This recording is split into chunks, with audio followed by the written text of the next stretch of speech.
Last time we spoke about the secretive discussions amongst the top-ranking Japanese military leaders that led to the creation of Operation KE. Both the IGA and the IGN were grasping at straws, trying to figure out a way to save face and get their boys off Guadalcanal. The Guadalcanal campaign had to be abandoned, and now the IGA and the IGN would have to share responsibility of holding a new defensive line in the northern and middle Solomons, while redirecting efforts at the New Guinea campaign. We also continued our story about the Bunagona front. Buna had finally fallen after bitter blood, sweat, and tears were shed in its defense. The Bunagona front was collapsing as the Japanese were scrambling to hold on to their last remaining toehold that was supposed to be the Port Moresby campaign. Now, they would have to defend the Sanananda front, their very last hope. This episode is the Sanananda Campaign and the Thai-Yunnan War.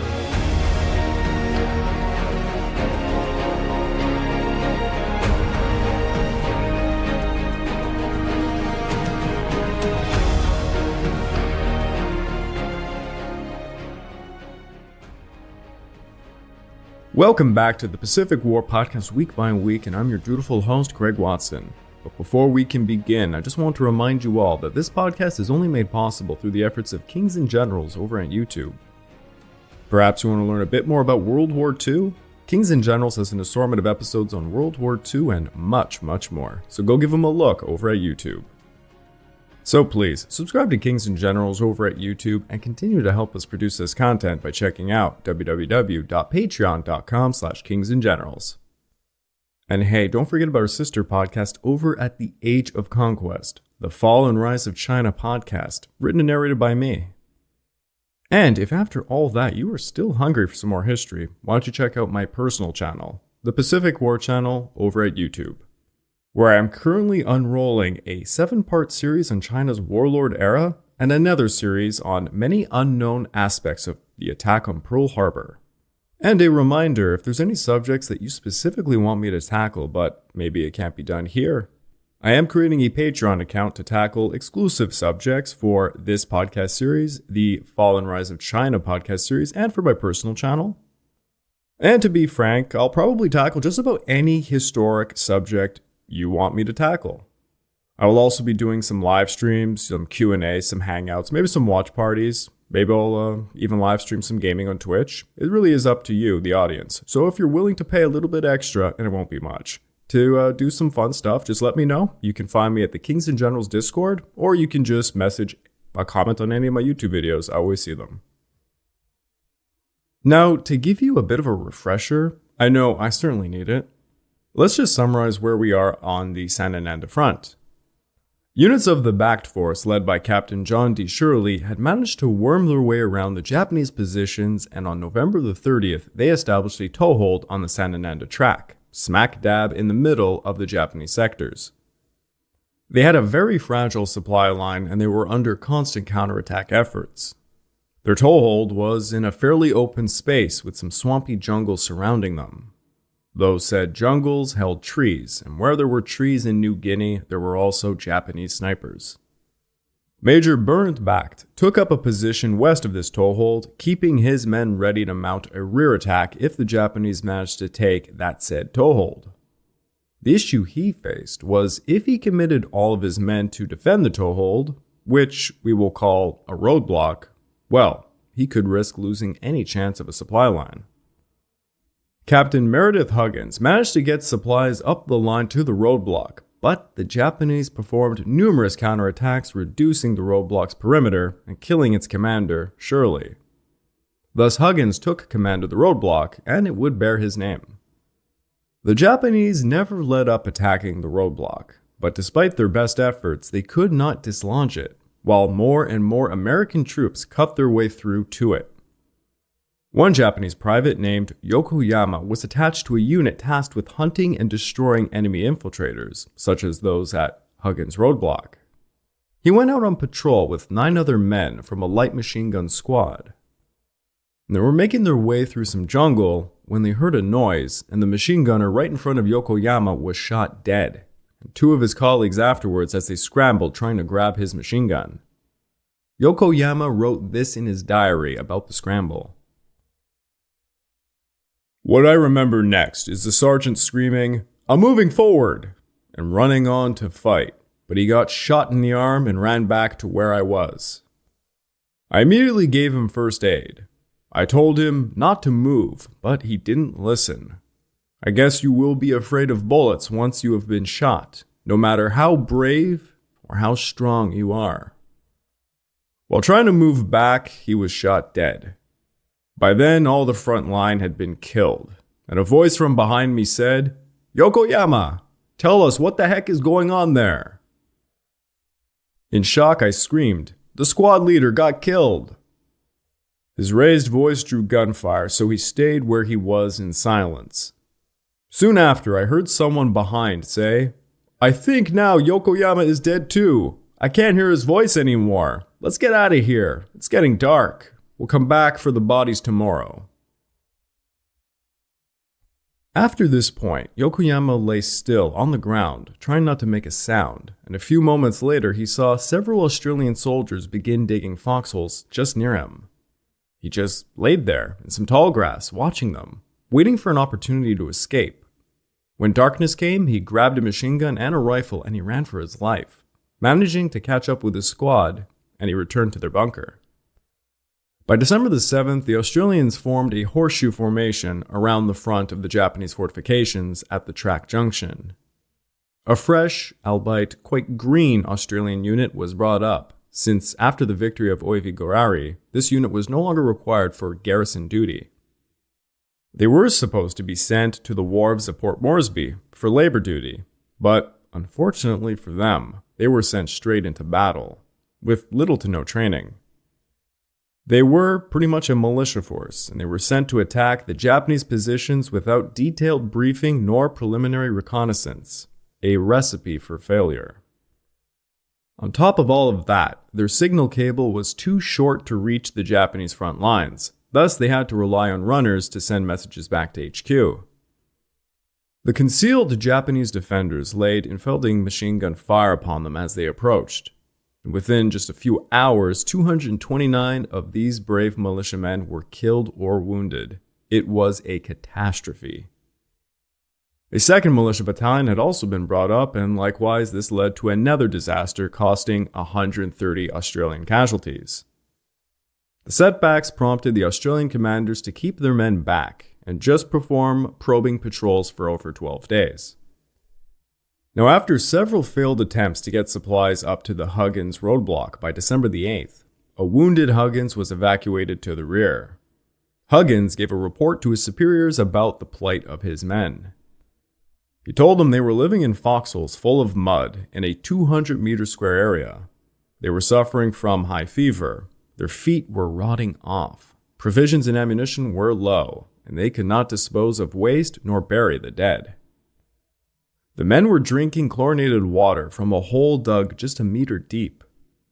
The Japanese, they were constantly cutting their communication wires, and sometimes they even tapped those lines.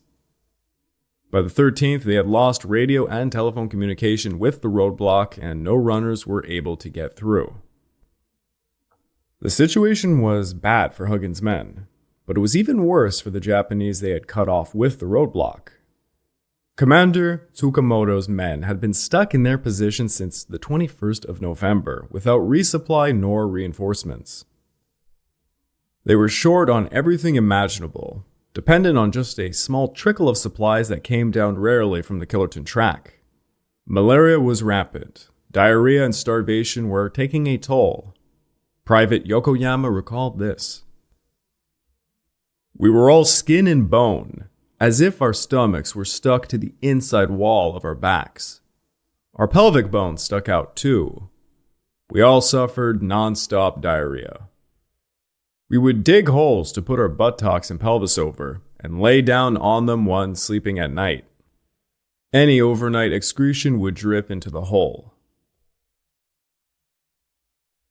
These are the kinds of passages you hardly ever hear about when it comes to war.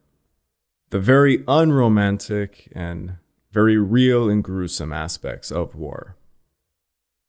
The Japanese took to scavenging, particularly the Takasago volunteers, who were quite resourceful at sneaking into Allied encampments to steal food or ammunition. The Formosans would slip into the enemy tents while they were out on patrol. Meanwhile, Tsukamoto's men fought off repeated infantry attacks and patrols. Over at Girawa, the situation was dramatically different. There was large-scale flooding, sending water and sewage everywhere. Equipment got wet and deteriorated. Food and medicine were running short. At the hospital, malaria was running rampant, but there was not so much medicine to go around, so most of the medical personnel had become patients themselves. A Australian cavalry unit fought its way to Huggins roadblock by the 18th, and they smashed the Marasi unit occupying another point along the Sanananda track, just 400 meters north of Huggins roadblock. This was called the Kano roadblock, and the Marasi unit had the unfortunate job of occupying it. Key posts were taken, but concealed bunkers held back most of the Australian militiamen units from advancing too much. On the 22nd, more Australian reinforcements arrived from Gona, which had already fallen. They relieved the weathered Americans at Huggins roadblock. Now they faced the central sector commanded by General Oda. Tsukamoto's men defending the outer line in the south were fighting ferociously. As military historian Samuel Milner put it, most of the Japanese at Gona had been service and construction troops with little combat experience. Those defending the Sanananda track junction were battle-tested infantry troops, probably as good as the Japanese army had. The Allies threw wave after wave, and they achieved the same results on the 20th and the 21st. By late December, the Americans had been reduced considerably by battle casualties and disease, to the point they could only maintain defense and patrols. Generals Herring and Vasey held a meeting and decided it was best to wait for tanks and fresh troops before mounting another major offensive. And that would have to wait until the 29th, as those units were still tied up at Buna. One private Nishimura was in a bunker at the southern end of the Girawa-Sanananda defenses. It was very close to an American position. He and his comrades had been starving for days, when a rather bizarre incident occurred on Christmas Eve. Nishimura recounted this. I remember it was Christmas Eve, and the American soldiers were cooking something. Some nice smell was wafting towards us, making us even hungrier. After we had been tortured for some time by the sweet aroma, probably something special for Christmas like canned turkey, one of the Japanese, a man who spoke quite good English, stood up saying, "I've had enough." He goes on to say that said man, stripped down to his underwear, staggered towards the American position, pretending to be drunk, while his comrades were in utter silence, probably very scared, listening in, waiting to hear a gunshot. But instead, they heard a bunch of laughter. A few hours later, the man returned with an armful of food. His comrades asked him what the hell had happened, and he told them this. We were having a good time eating and drinking. Whether we were enemies or not, I got something for you guys too, so share this around. I find this passage is quite interesting. It's very reminiscent of the Christmas on the Western Front during World War I, that first year. Even amongst these bitter enemies at this point in the war, there was still compassion and humanity left. And a miracle like that could happen on Christmas Eve. Now, after the fall of Buna, the Allied command prepared for a major drive down the Sanananda track. Fresh American troops began to relieve the two roadblocks halfway down the track. Two 25-pounder cannons were brought up from Buna to Sapuda alongside 4 tanks by January the 5th. The commanders had learned from their mistakes at Buna. They were not going to repeat the error of tossing large quantities of men at Japanese defenses. Instead, they began to use heavy artillery fire followed by smaller infiltration units. General Vasey devised a multi-pronged assault using multiple patrols performing a series of probes to keep the Japanese on constant alert, looking for their weak points. Every day, the Japanese endured artillery bombardment, hunkering down in their foxholes and bunkers. The Japanese defenders only gave up ground after inflicting heavy casualties upon their enemy, but their physical conditions were deteriorating dramatically. They were starving, they were ill, casualties were mounting. Through December and January, the provision deliveries became more and more sparse. Worse was for those the furthest down the Sanananda track. Private Miyashita noted that at the beginning they were allocated a mess tin of rice to last them 5 days. Then it became half a mess tin for 7 days. By January, there was no mess tin. Men would try to eat plant shoots.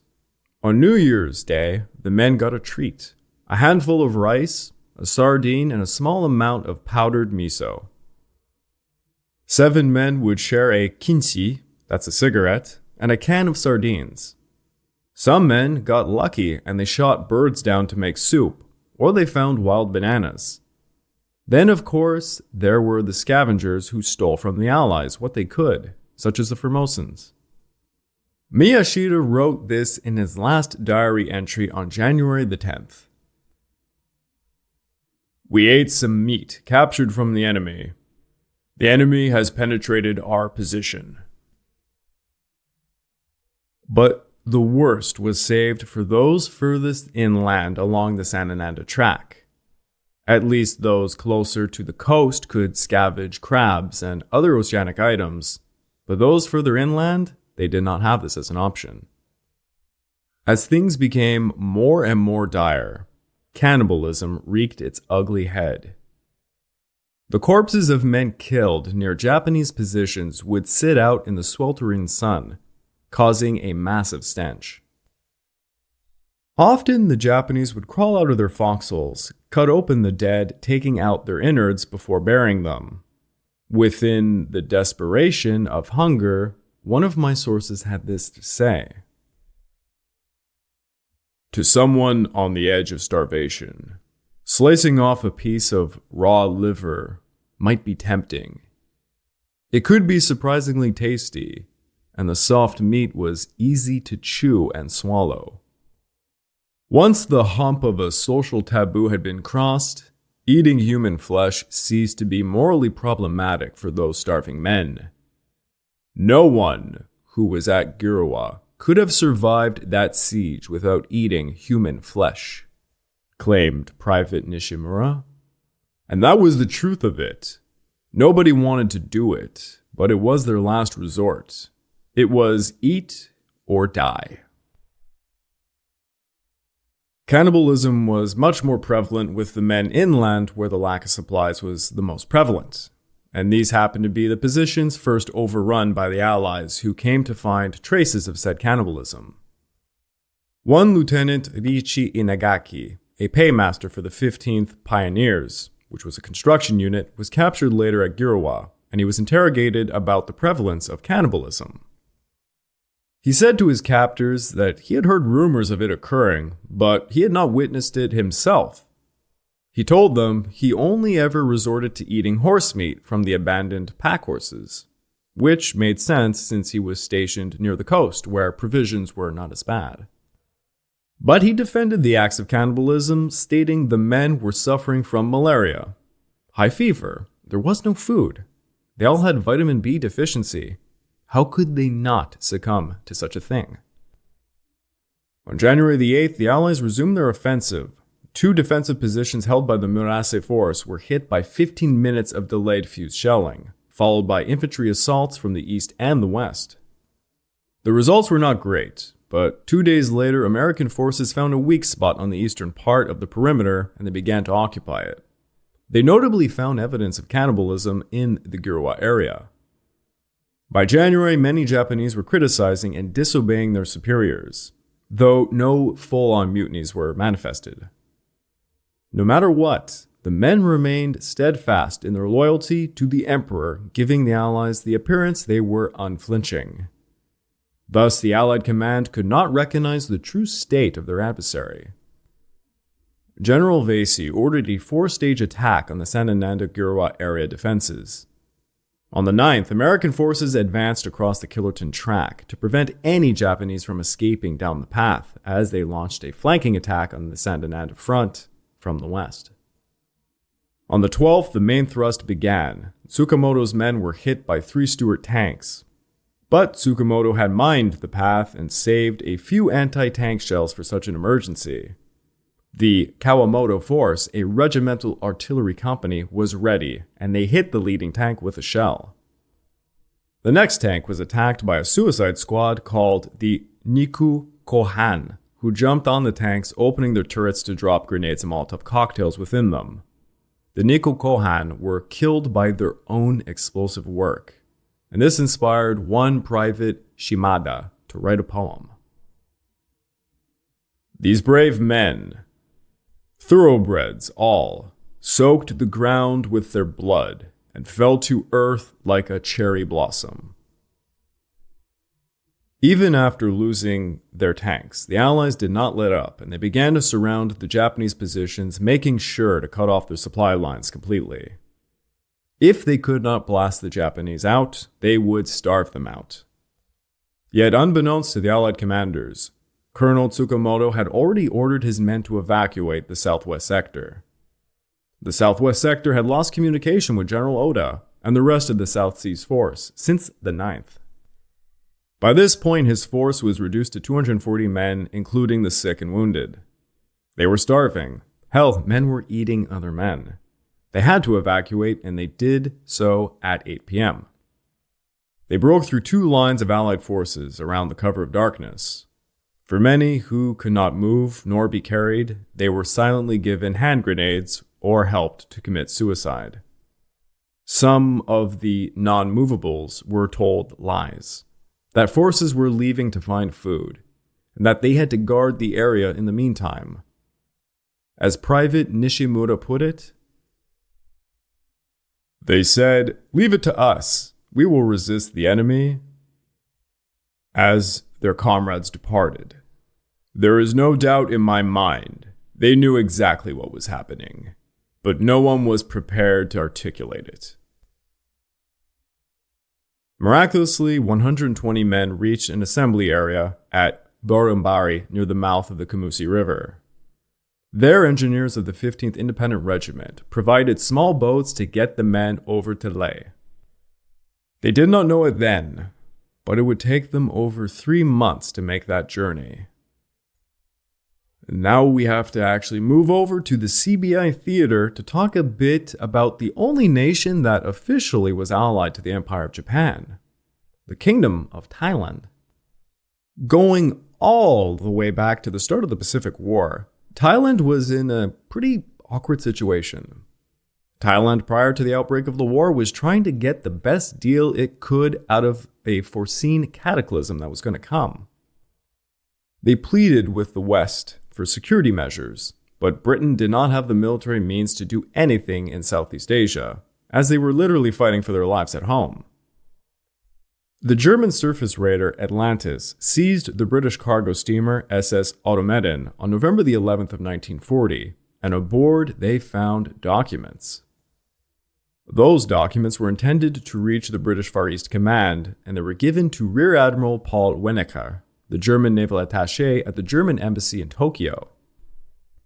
The documents disclosed that the British fleet could not help Singapore if it was attacked, and if Thailand was invaded, Britain would not declare war on Japan.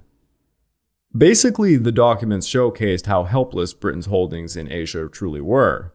The documents even disclosed that Hong Kong was expendable. By the way, quite a while back, I did an interview with Brad Saint-Croix about the Battle of Hong Kong. He went through all the letters back and forth regarding Hong Kong, and it's actually quite an interesting and complicated story. So if you want to hear about it, please go back. I believe it was special episode 18 on this podcast. Needless to say, the documents were a legendary gift to the Japanese, who took them into deep consideration when devising their war plans. Now, Thailand, like I said, was in a sticky situation. They were hesitant to toss their lot with either the Allies or the Japanese, and they took up a stance of neutrality publicly. But secretly, they were still trying to cut a deal with either side, to the very end. The dictator of Thailand, Phibun Songkhram, and I do apologize if I mispronounced that, I will call him by Phibun, was trying to desperately secure a guarantee from the British and Americans to aid Thailand if Japan invaded her, but neither country offered significant support. As it looked much more like the Japanese would invade, Phibun tried appealing to the Japanese, taking a stance of neutrality towards the incoming war, but while being on friendly relations, so to say, with the Japanese. It's basically like Thailand trying to sit on a fence. Now, in order to perform their Malayan and Burma campaigns, Japan required access to Thailand's ports, railways, airfields, and, quite frankly, they needed to literally just march through the nation's borders. Japan simply wanted to walk through Thailand, so to say, and they did not want to have any conflict with her military. Because while it was a small military, you do have to remember, Thailand actually had modernized its military. If it's actually interesting to you to learn about how that process had occurred, I do happen to have one episode that talks about it very lightly. If you go over to my personal channel, the Pacific War Channel, I have an episode called World War I for Southeast Asia.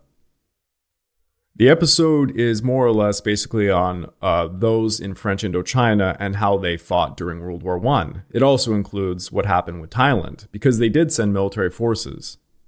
And I'll just say it here, one of the most interesting things that I found when I had to make that episode, because I was not so knowledgeable about Thailand, mind you, was their advancements in aircraft.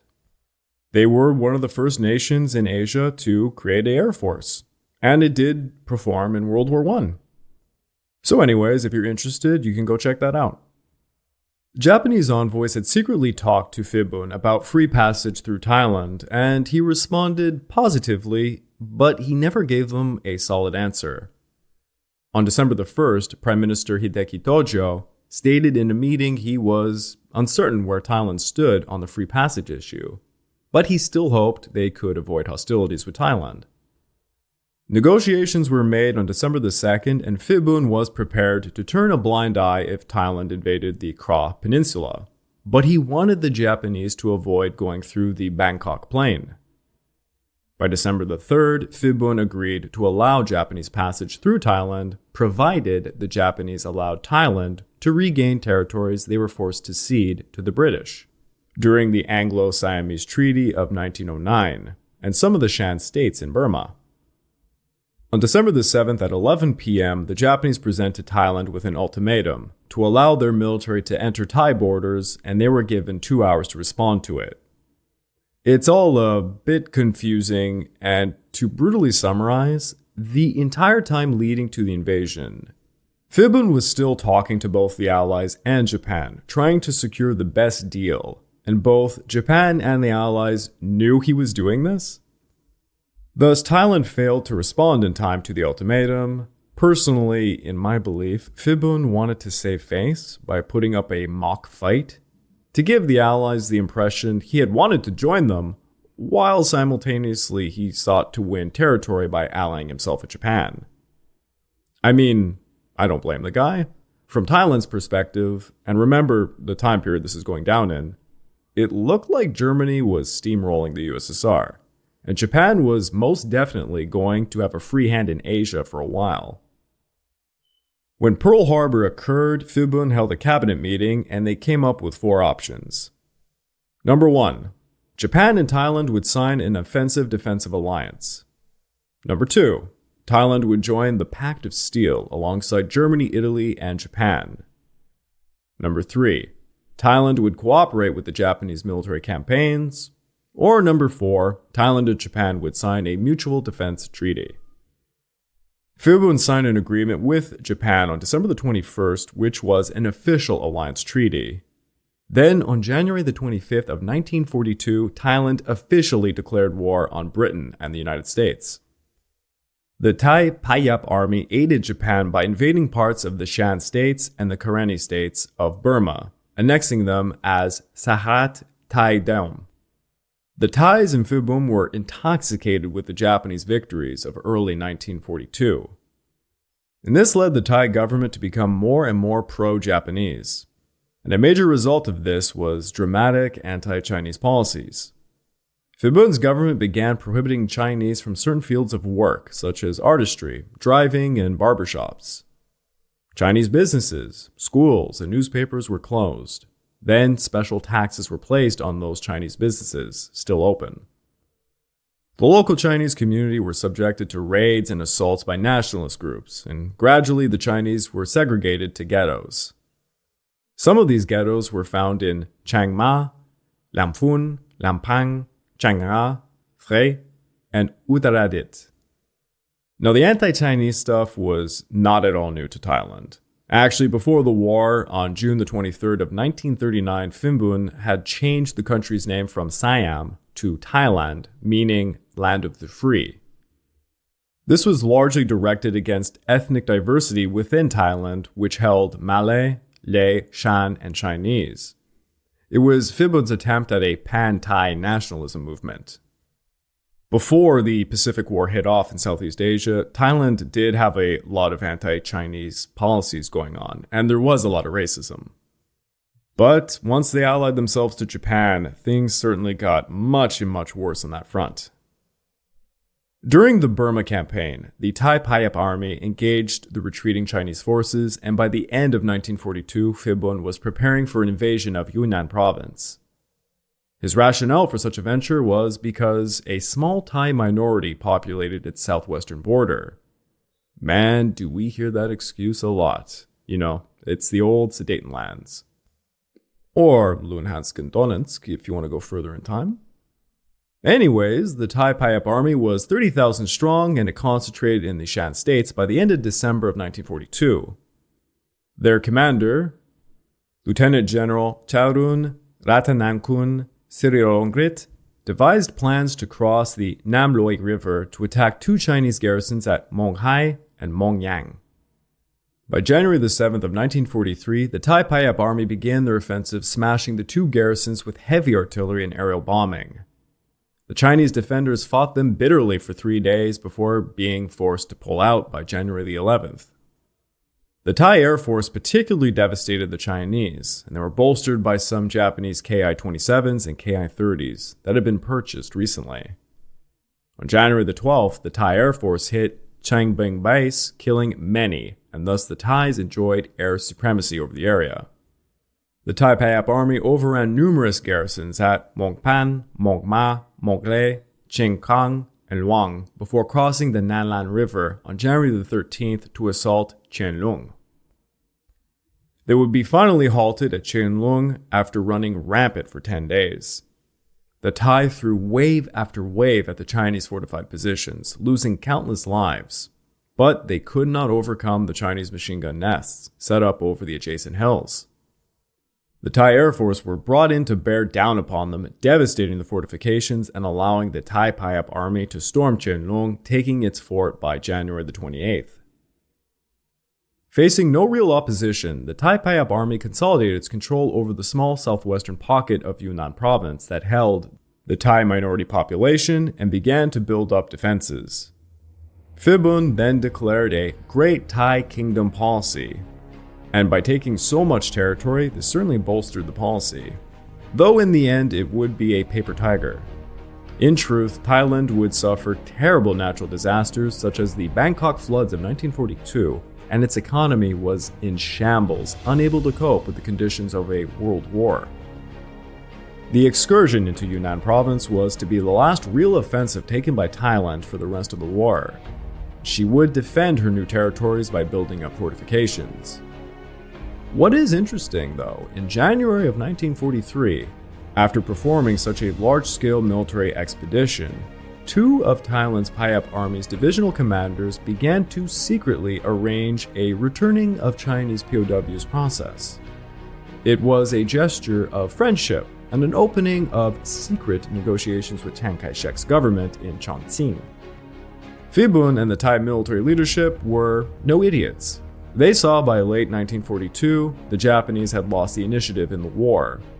And as what seems to be kind of typical of them, they were hedging their bets.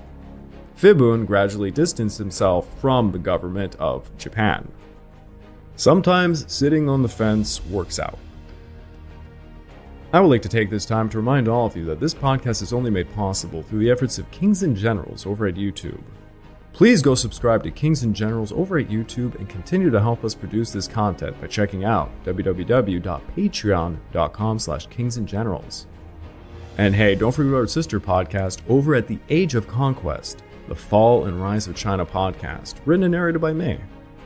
And if after all of that you are still hungry for some more history, why don't you check out my personal channel, the Pacific War channel over at YouTube, where I'm releasing a 7-part series in China's warlord era and a series on lesser-known aspects of the attack on Pearl Harbor. And a reminder to you hardcore fans out there who want very specific subjects heard, I'm going to be creating a Patreon account, and it will be there where I will tackle such things. And it doesn't even have to be limited to the Pacific War. This is something you want to see. Let me know by commenting any of my YouTube videos, or you can catch me over at the Kings and Generals Discord server. Buna and Gona had fallen. All that was left was the Sanananda front, the last toehold of Japan's failed Port Moresby operation. Phibun and the Thais were playing a dangerous game between two tigers. But would Thailand be able to survive the war in the end?